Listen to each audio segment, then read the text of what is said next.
가봅시다. 과학기술. 이 같은 경우도 그냥 정보를 좀 잘 쪼개서 파악했으면 글의 구조 자체는 단순한 편이었어요. 가봅시다.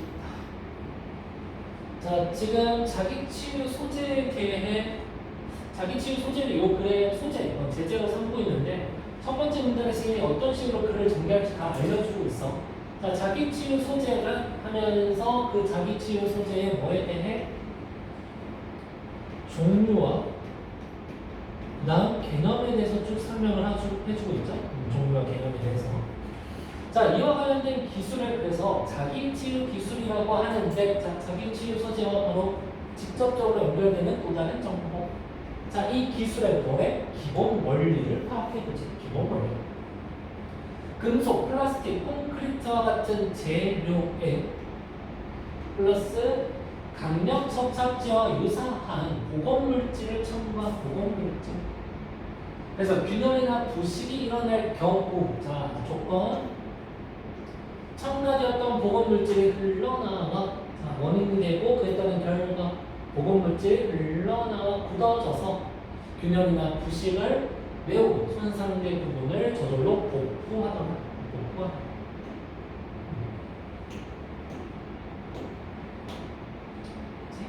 그래서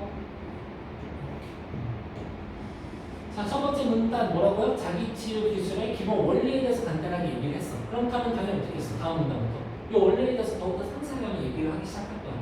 자, 자기치유 기술의 적용은 이 원리에 따라서 어디에 적용되는지를 살펴보려고 하는 거야. 자, 적용. 사용 목적과 사용 환경에 따라서 달라지더라. 자, 우리 두 개 나누어서 읽어야겠네요. 목적과 환경. 자, 복구가 시급한 경우, 요거 이제 따로 보면 안 되지. 뭐야? 사용 목적에 따른 첫 번째 경우, 복구가 시급한 경우.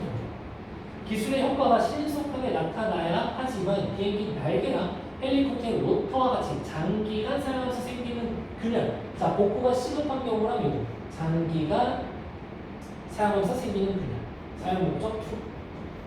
즉, 피로 파괴에 대응하는 것이 중요한 경우에는 균열이 생길 때마다 내부에 천천히 물질이 새어나오는 것이 훨씬 더 좋더라. 자, 사용 환경의 경우, 두 번째 사용 환경의 경우, 일상생활에서 사용하는 것, 일상생활. 첫 번째.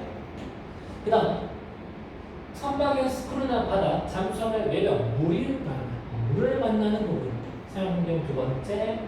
그 다음, 공기가 아예 없는 밀폐된 환경이나 우주선의 외벽, 공기가 없는 환경. 세 번째. 그 외에도 뭔가 온도에 반응해야 되는 네 번째 환경도 소개시켜주고 있는 이런 식으로 어떻게 하자? 끊어서 읽어서 살펴보고 두 번째를 조금만 더 적절한 대로 한번 바꿔볼게. 여기보다도 얘랑 정확히 대조되는 부분을 체크합시다. 복구가 시급한 경우 그에 비해 피로 파괴에 대응하는 것이 중요한 경우. 이거 두 개가 서로 어떻다? 대조되는 경우다 보니까 피로 파괴에 대응한다는 것은 무슨 말이겠어? 지속적이라는 거지. 지속적으로 적용될 필요가 있는 경우. 이런 식으로 뭐에 따라서 사용 목적과 환경에 따라서 정확하게 구분하면서 독해했으면 좋았을 것 같고. 자, 두 번째. 자기치유 기술에서 사용하는 방법에 대해서 소개하겠대요. 자, 방법 봅시다.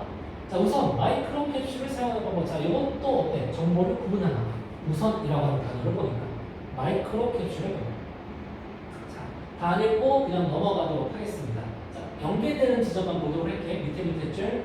원래 재료 속에 섞어나는 캡슐의 크기나 캡슐의 크기나 수를 조정하면 원하는 만큼의 성능을 기대할 수 있고. 그럼 우리 사용 목적 중에서 1에 해당되겠어? 2에 해당되겠어? 얘는 조금 더 관련성 있는 정보가 1이겠어요? 2겠어요? 그치, 1인 거지. 왜? 캡슐을 왕창 넣어서 한꺼번에 자가 복구를 해야 되는 거니까. 그러니까 사용 목적 1이랑 관련이 사용 목적 1. 자, 이 방법은 캡슐이 1 회용이라고 하고 이것도 사용 목적 1이랑 관련되는 내용이지. 한 번에 최대한으로. 균열이 생기면 두 번째로부터는 복구가 어려워요. 이로 인한 경제적 부담이라고 하는 단점이 있더라. 하지만 하지만 큰 사고를 막을 수 있다는 장점 목표이자 각 방법의 단점과 장점에 대해서 소개하고 있는 장점과 단점. 자, 그다음 두 번째, 유리 혹은 유사 소재로 만든 미세관이나 속이 빈 섬유에 보건물질을 주입하는 경우. 방법 2.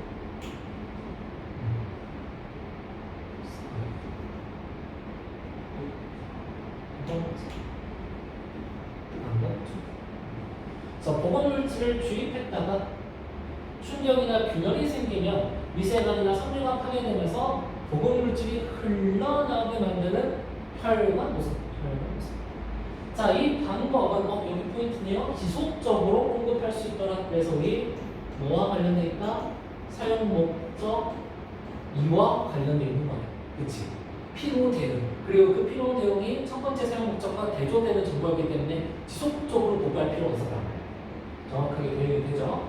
자, 자기 치유 소재의 보건 능력이 장시간 유지된다는 장점 역시나 이것도 장점과 단점에 대해서 소개를 하고 있는 거예요. 자, 다음 문제. 자, 전통적으로 실리콘이나 젤과 같은 물질이 보건 물질로 사용되었지만 여기서는 자, 보건 물질의 뭐에 대해서 종류에 대해서 얘기를 할 거거나 최근에는 세균이나 곰팡이, 자, 세균을 활용하는 경우 역시 또 첫 번째. 세균을 건조시켜 포자 모양의 껍질 속에서 휴먼 상태에 들어가게 한 뒤 영양분인 젖산 칼슘과 함께 압축 건조해서 생분해성 플라스틱으로 만든 캡슐에 넣어 콘크리트에 섞는다. 자, 역시나 어때? 앞에 있는 문단과의 연계 지점을 봐야지. 그치? 캡슐. 얘 캡슐에 넣어서 하는 거네. 그래서 보면 플라스틱 캡슐은 콘크리트가 굳은 후 서서히 분해되는데 콘크리트에 균열이 생기면 캡슐 안에 포자 모양 껍질에 있던 휴먼 상태의 세균이 공기 중에 수분 및 산소와 결합하면서 방법 구체적으로 파악해야죠. 휴먼 상태의 세균 뭐와 결합한다? 공기 중에 수분과 산소와 결합. 그래서 활성화. 자, 이 세균은 옆에 있던 젖산 칼슘을 먹고 이를 분해, 젖산 칼슘을 분해. 그래서 시멘트 원료인 석회석의 주 성분을 생산. 자, 세균이 들어간 캡슐 대신 곰팡이를 이용하기도 해. 곰팡이라고 하는 또 새로운 보건 물질. 자, 곰팡이의 포자는 오랜 시간 동안 산소나 물 없이 생존할 수 있는데, 자, 산소나 물 없이 우리 사용 환경 몇 번째? 세 번째와 관련되어 있는 정보네. 그치? 밀폐된 공간. 균열이 발생해서 근처로 물과 산소가 공급되면 증식하기 시작한다. 얘네들은 뭐하며? 증식. 세균은 옆에 있던 애를 먹어가지고 얘를 분해함으로써 복원하고 있다면 얘는 증식하더라. 자, 이때 주변 물질을 흡수한 곰팡이는 탄산칼슘 구조물을 만들어서 균열을 복원한다. 자, 얘 역시 주변 물질을 흡수하고 이 주변 물질을 뭐로 만든다? 탄산칼슘 구조물로 만들거나. 자, 보통 건축물에 생기는 곰팡이가 건축물 균열 틈새로 성장하며 달라붙어서 붕괴를 초래하는 것과는 달리 생명체의 대사 과정을 이용하는 점에서 세균을 이용하는 방법과 비슷하다라고 하는 우리 공통점도 파악할 수 있겠네요. 자, 균열이 완전히 메워지면 물과 산소의 공급이 중단되기 때문에 곰팡이는 다시 포자 상태. 자, 이것도 되게 포인트였어. 곰팡이는 다시 포자 상태. 그럼 우리 사용 목적에 따르면 1보다도 어디에 대응이 되겠어요? 2에 대응이 되는 거지. 그치? 1은 어때? 주로 1에서 한 번에 탁 하는 거였다면 이건 계속 지속적으로 한 번에 있다가 다시 또 다른 기회 2에 대응되는 내용들 이런 식으로 정보를 구분해가지고 파악했으면 됐던 거고. 자, 쭉 넘어가서 우리 2번만 보도록 합시다. 2번. 자, 콘크리트로 만들어진, 자, 콘크리트 나왔어. 콘크리트. 자, 우리 콘크리트와 관련된 건 뭐였지?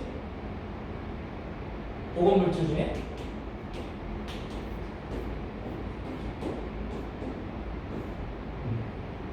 콘크리트, 여기 있다. 콘크리트. 그치? 보건물질 중에 세균과 관련된 게 있어. 그쵸? 보건물질 중에 세균.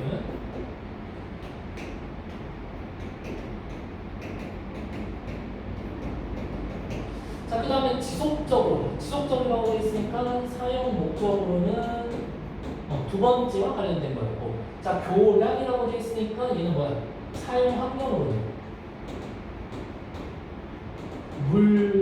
접촉하는 것이라고 보면 되겠네요. 룰과 접촉하는.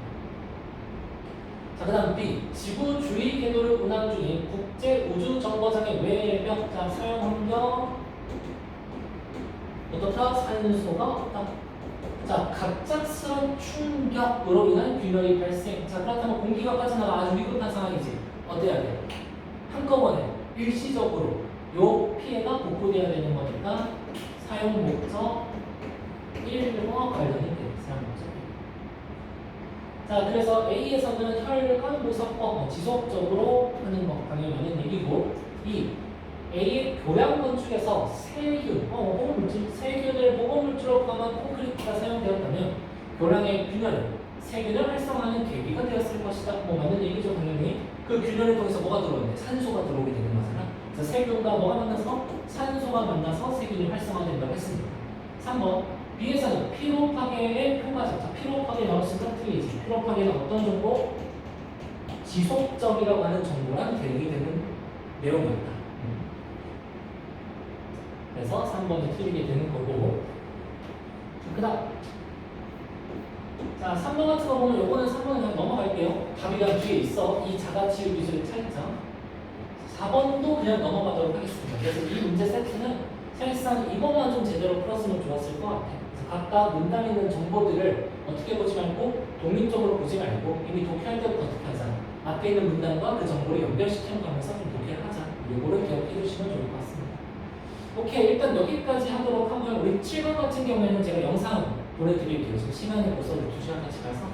그래서 7번은 영상으로 우리 보충해서 마무리하도록 합시다. 숙제는 풀어오기.